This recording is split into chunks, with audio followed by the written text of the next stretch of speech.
This week, extreme weather predictions. On the mend with VR. And,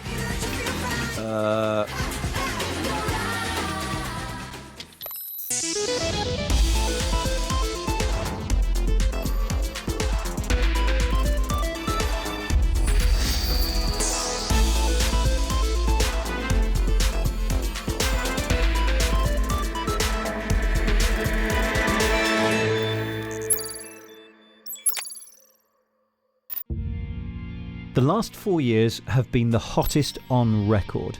The climate is changing. Average global temperatures are rising. As we continue to release more CO2 into the atmosphere, scientists are repeating their warning that humanity faces extremely difficult decisions about our future.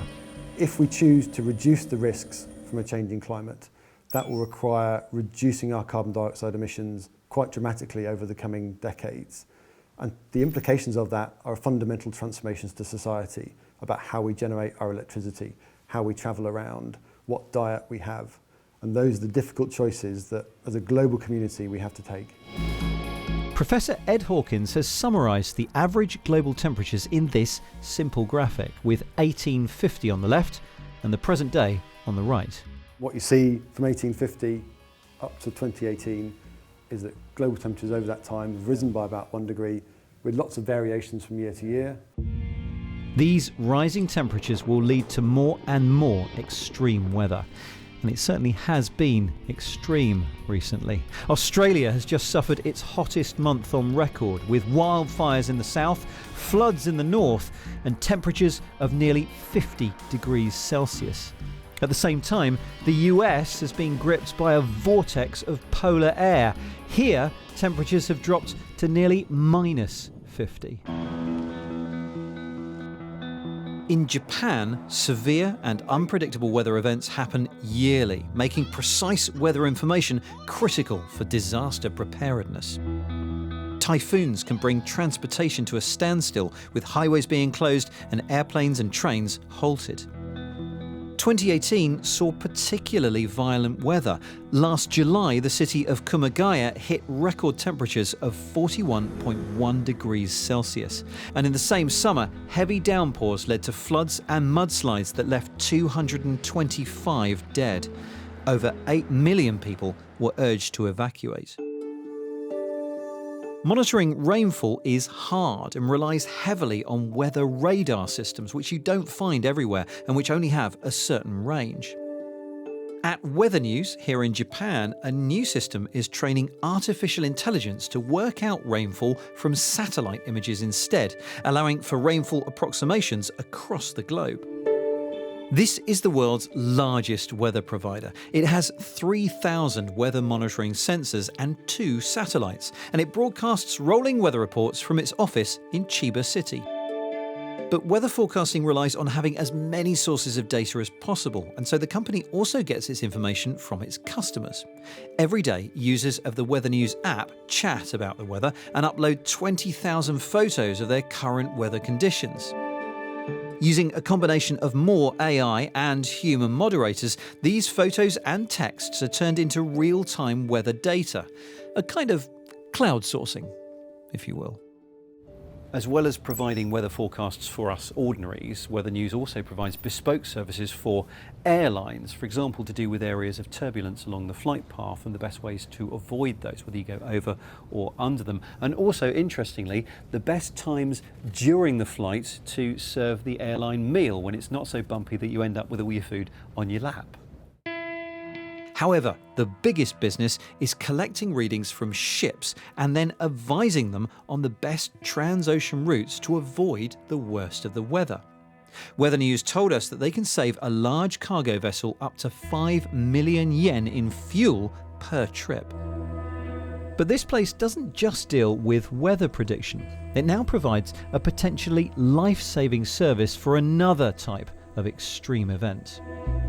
The 2011 tsunami claimed more than 18,000 lives in Japan.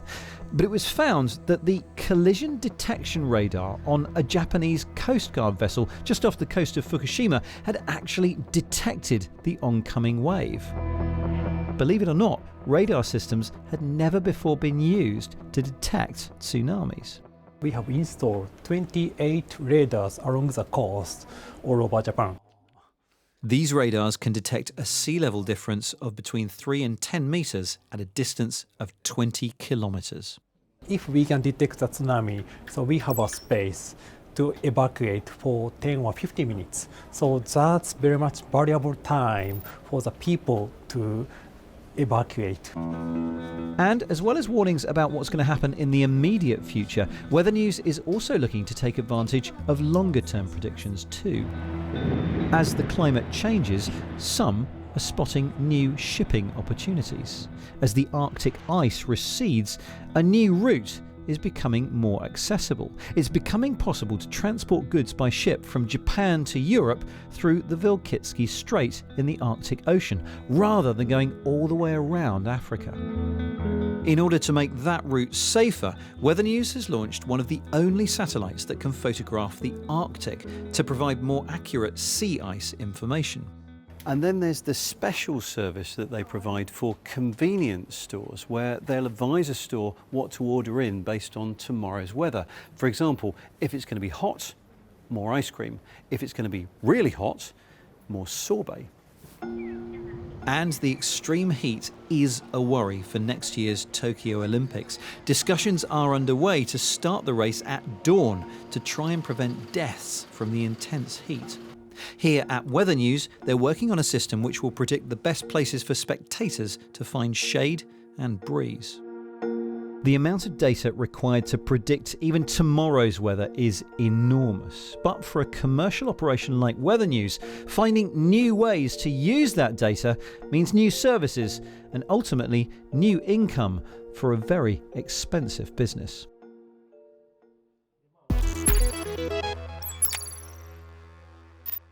Hello and welcome to the Week in Tech. It was the week that Uber launched a boat service in Mumbai to beat the city's notoriously bad traffic. Sportswear brand Puma started searching for people to test its new self-lacing shoes. And 230 new emojis were approved for universal use, with dozens of new accessibility-themed icons, including wheelchair users, prosthetic limbs, and service dogs.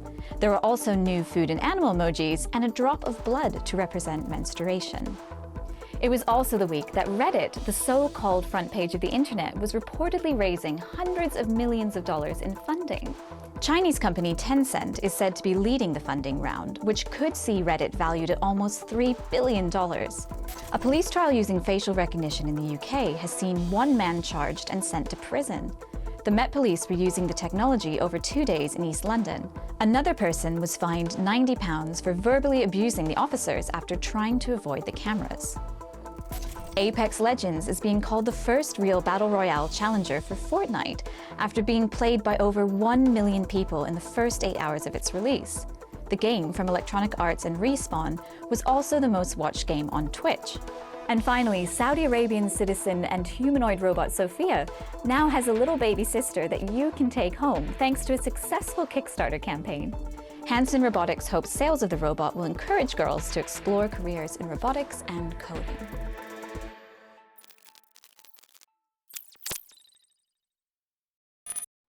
Worried about bots sending emails from your account? Use this easy method to be notified quickly if they get in. Add a fake email address to your contacts.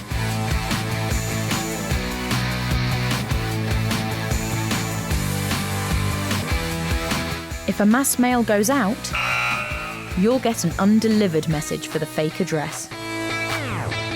And then we recommend changing your password.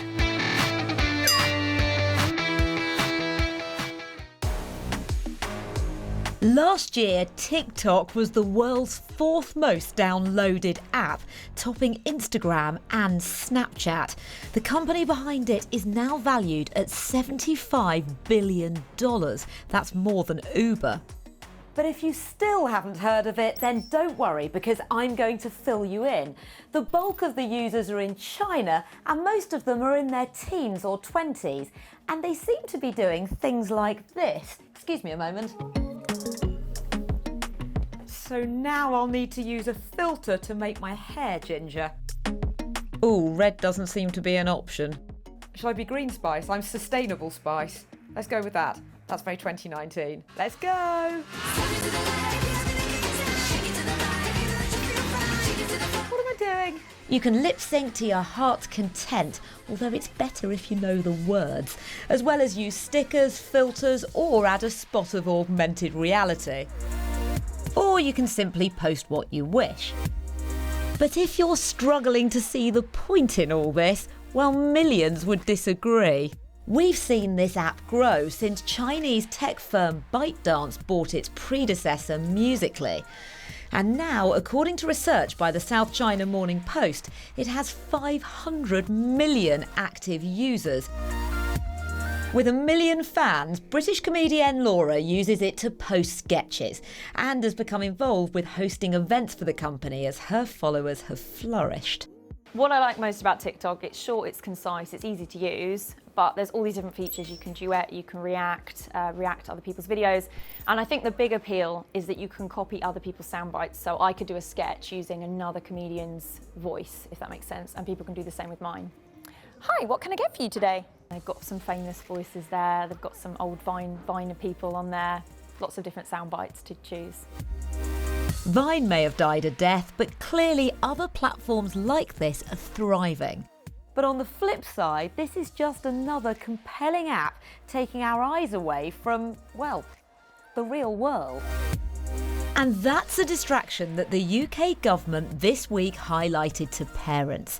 They released new guidelines on screen time, including banning devices at bedtime and mealtimes. Meanwhile, the appetite for these apps still seems to be growing. You've just got to hope they'll be used sensibly. Luckily, I've only got one fan. That was Sustainable Spice, and I don't feel the need to say anything more about that piece, so we'll move on. Now, we've been banging on about virtual reality for an age, and while it's failed to ignite the imagination of consumers, I mean, how many VR headsets do you own, for goodness sake, it has started to catch on in areas like simulation, training and healthcare. Mark Chislak has been to Sheffield to investigate. So just make sure it's tight enough as well. That's it. Yeah. Okay, keep your grip on your right hand. Yes, got it. So what I see, there's different types of games, and the game that I was playing was a bow and arrow one, and you have a bow in front of you. You need to pick it up and then get the arrow behind you and then just let it go, and then it shoots and pops it.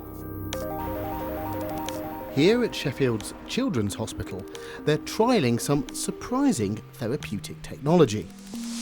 With certain kinds of injuries, exercise can be a vital part of the rehabilitation process, ultimately leading to the patient getting better sooner.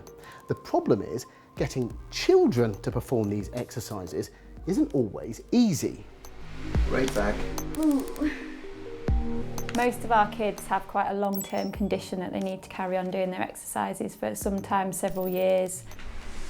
So remember to keep that one held, so tight grip on the one on your right. And they're doing the same things day in, day out. It gets really boring, no one wants to do it. Sometimes it's painful. It's just not really fun. They want to be out playing and doing things with their friends. Which arm is the injury in again? Is it your left or right arm? Making use of virtual reality, researchers from Sheffield Hallam University have developed a system that they think will make children more likely to perform rehabilitation exercises by disguising their treatment as play. This version of the project is for upper arm injuries primarily. The injuries that are normally from burns or from like an accident that they had from a fall. So remember, yeah, you can swap hands, that's it. Remember to look up as well to see where you are. So how did you hurt yourself? I burnt myself with a cooker lighter. I scarred my arm and my belly. We arrived at the decision to make the two games, like the scenarios of climbing an artery, based off talking to occupational therapists and the kind of movements that they needed their patients to do. One of the motions that they need to do is a lot of reaching behind your back and kind of a lot of upper arm movements. So we thought, I wonder, would artery work? because there's a quiver behind your back. You do that same motion of reaching behind to grab the arrow, and then you're getting the added bonus of pulling back the bowstring. Then we looked at things like climbing, and we just thought that was a natural fit as well, because there's a lot of overhead motion, so you're really reaching out. The climbing, it feels realistic. While Harry has been treated for burns, Emily here has an entirely different issue. Emily's got a hereditary multiple exotosis, so it's like a hereditary disease that she's picked up from her husband on her husband's side of the family. So it means that she has extra bone growth. Let's go for a higher one. Well, it's really fun because you're not seeing like stuff that you usually see every day. Like you're seeing a whole new kind of world in it. If you have a big imagination, then it definitely makes it bigger.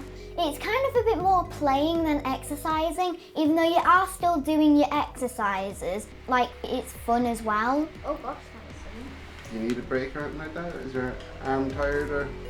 No, it's fine. She didn't find it easy, whereas before she would have given things up very easily, but she wanted to keep going. She wanted to pop another balloon. Yes, got it. She wanted to reach that next thing, but she's just been an absolute trooper. She just has a smile on her face every day, so it kind of encourages me to be positive.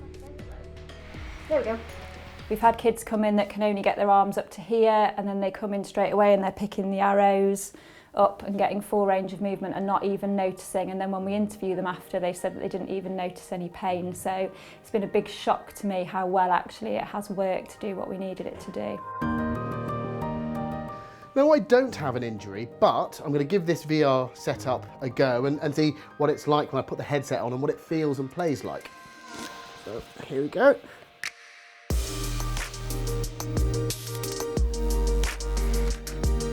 As a VR experience, this really does succeed because it is really quite fun. After playing for a little bit as well, you can understand how, when the children are playing this, they get so wrapped up in the experience that they forget that this is actually helping them recover. This project was born out of work Ivan and his team had already created, which used VR to help distract burns victims as a form of pain management.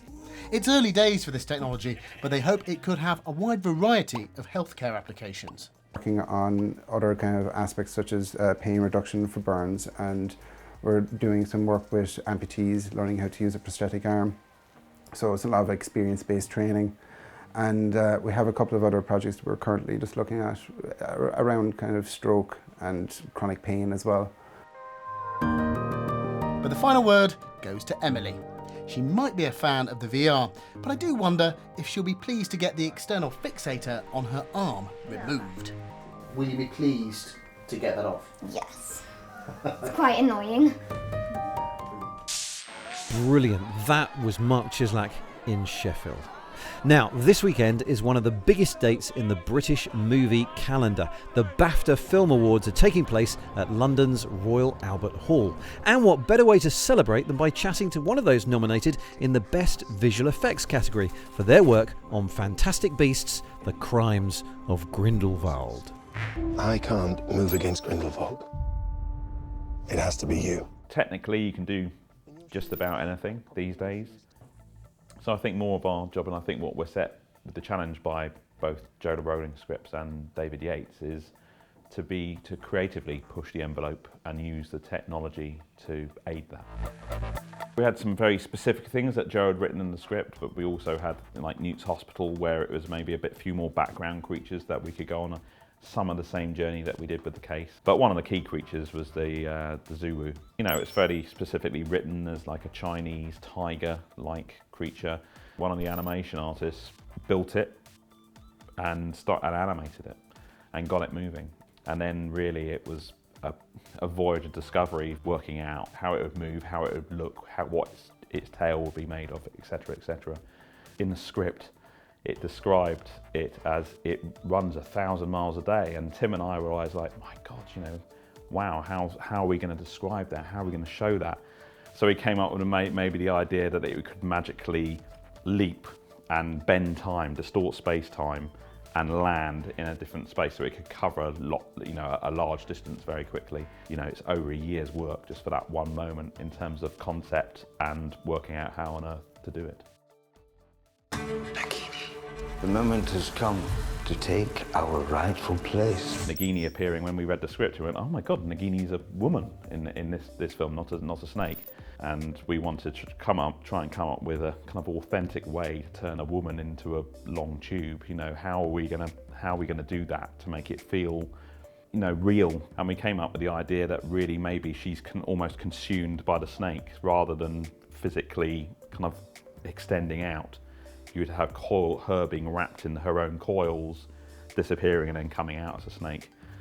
So we had a contortionist, so Claudia Kim, who played Nagini.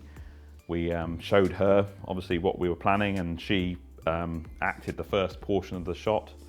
But then we had another contortionist in who was dressed in a matching costume, and she did the first portion of the shot. So for real, she bent over backwards and put her head through her own legs. Got shot elements of Claudia Kim kind of pushing herself along the ground and turning her head up, matching kind of a previs that we had done, which then was glued together with a full CG version of the human character and a full CG snake. So again, all in all, that's about 14 months worth of work for that one moment on film.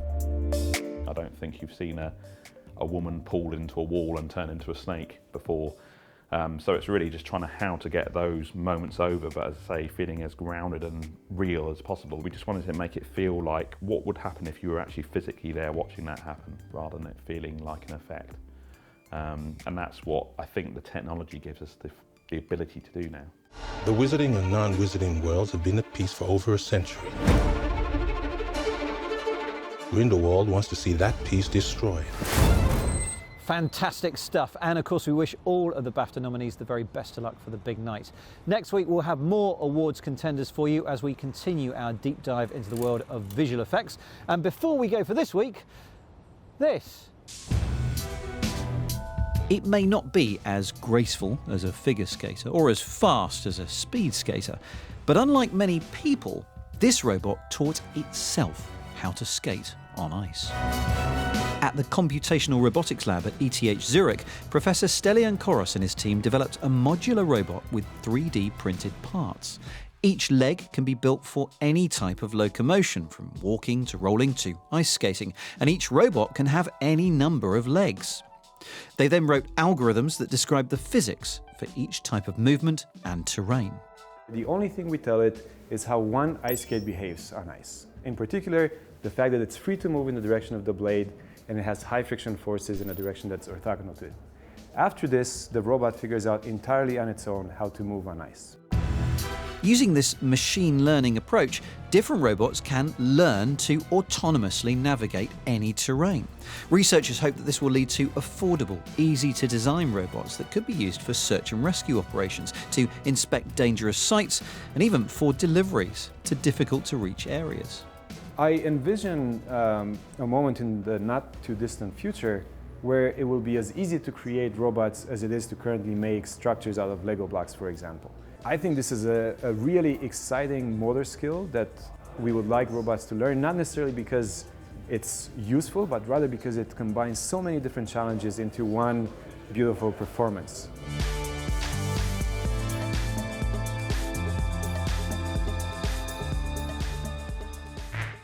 Very, very cool. And that's it for this week. Don't forget that we live all over social media, so wherever you are, you'll find us. Instagram, Twitter, Facebook, YouTube, we'll be there waiting for you. Thanks for watching, and we'll see you soon.